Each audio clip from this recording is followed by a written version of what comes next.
son business de location courte durée. Alors, l'idée, c'est de dire que si aujourd'hui tu veux te lancer dans la location courte durée et que tu n'as pas mis en place un système d'automatisation, ben, tu t'es créé un job. Et si tu es là et que tu veux devenir investisseur, c'est certainement pas pour te créer un nouveau boulot.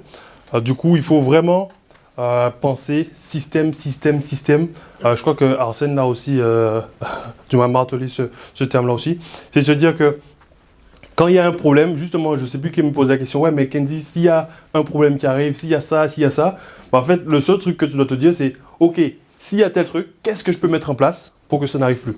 Et si c'est arrivé, qu'est-ce que je mets en place pour que ça n'arrive plus?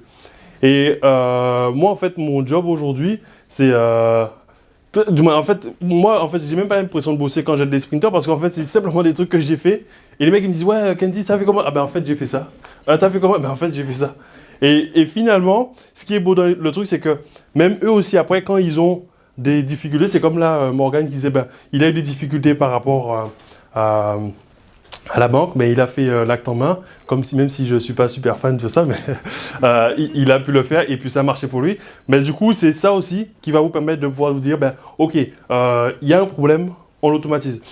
Et du moins, en tout cas, on le règle et on fait en sorte que ça n'arrive plus. Alors, le premier problème qu'on va avoir quand on va faire de la location courte durée, c'est le checking. Ok, les gens, ils vont venir dans le logement. Comment ils font pour rentrer dans le logement? Comment on leur donne les clés? Comment on fait, comment on fait pour les accueillir, quoi. Les trucs, du moins, la première question, c'est comment on fait pour les accueillir? Est-ce qu'on peut faire ça simplement ou pas? Si oui, comment on fait? Sinon, on ne fait pas. Moi, est-ce que je peux accueillir les gens simplement? Non, ben, je ne fais pas. Je n'accueille pas les gens. Ils s'accueillent eux-mêmes. Ils arrivent, ils ont un système pour rentrer. Alors, certes, il y a des gens qui vont dire, ouais, mais Kenzie, les gens qui font de la location, du moins qui vont sur Airbnb, c'est pour avoir une expérience et puis c'est pour rencontrer les gens, les autres et tout. Ouais, mais c'est pas mon business. Tu vois, je suis pas hôte. Je fais du business, moi. Donc du coup, moi je réponds à une fonction. Le mec il veut se loger, voici le logement, mec. Il n'y a pas de oui, comment ça s'est passé ton voyage? Non, mec, le logement il est là. Après, je veux dire, je ne suis pas en train de louer ce que je dis. Hein. C'est simplement, tu ne peux pas jouer sur les deux tableaux. C'est soit tu choisis de te mettre en mode business, soit tu te mets en mode hôte, quoi. Et là, c'est un autre métier. Et si tu veux faire hôte, du coup, tu vois, ce que je suis en train de dire, ça ne t'intéresse pas. Alors, premier truc qu'on va dire pour le checking, c'est comment donner les clés aux gens.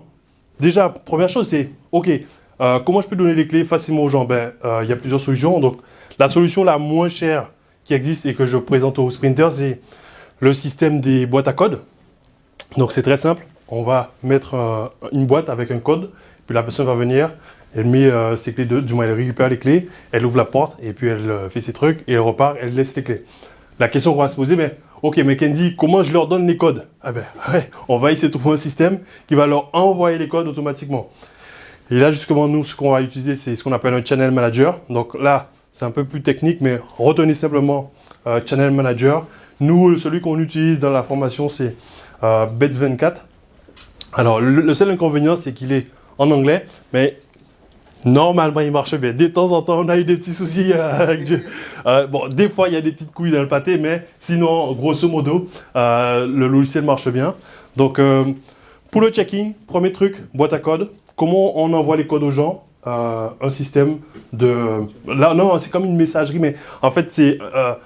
on ne peut pas utiliser un autorépondeur du moins standard parce que l'autorépondeur standard, il ne saura pas dire à quel moment les gens arrivent. Alors, on ne pourra pas mettre des conditions. C'est-à-dire, à quel moment la personne arrive, à quel moment je lui donne le code. Parce que le mec qui vient en février et qui fait sa réservation le 15 décembre, on ne va pas commencer à lui envoyer un code le 15 décembre, quoi. Donc, on doit dire au système, ben, ce mec-là, quand il réserve, première chose que tu lui envoies comme message, c'est lui dire, ok, ben voici, merci d'avoir réservé. Ensuite, quand tu vas arriver, voici comment ça va se passer. Quand tu arrives, voici comment ça se passe. Et avant que tu parles, voici comment ça se passait. Et quand tu es parti, vous ne suivez pas, les gars. Voici ce que... Bon, j'ai entendu plein de réponses, mais bon, à peu près. En gros, le mec, il est parti, on lui dit merci d'être venu, quoi. Voilà. Mais du coup, ça, c'est... On a vu un peu le checking. Alors, le checking, comme je disais, il y a le système de boîte à code. Donc, ça, c'est le plus simple et le moins cher. Le deuxième système qui existe, c'est le système de sérieux connecté. Donc là, en fait, on va avoir des poignées à code où on va mettre il y aura des codes directement sur les poignées.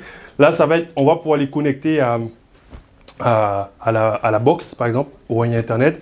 Ce système-là marche bien, mais c'est quand même onéreux. Alors, pour quelqu'un qui débute, c'est pas forcément la meilleure solution parce que genre, tu dois facilement sortir 300-400 balles pour... nous, là, j'avais la société Igloo Home qui m'avait contacté. Leur système fonctionne vraiment pas mal. Mais du coup, pour des gens qui commencent, je trouve que ça fait cher. Donc, le meilleur rapport qualité-prix que j'ai trouvé, c'est vraiment le système de boîte à code. Ça marche bien et puis ça fait le job. Deuxième solution qu'on a aussi, donc j'ai dit les poignées connectées. Et puis, ouais, en fait, c'est tout. Parce que les autres trucs, c'est pas forcément safe. Donc, retenez juste boîte à code si vous voulez commencer en mode cheap. Et si vous voulez aller en mode high level et tout, ben, les sérieux connectés.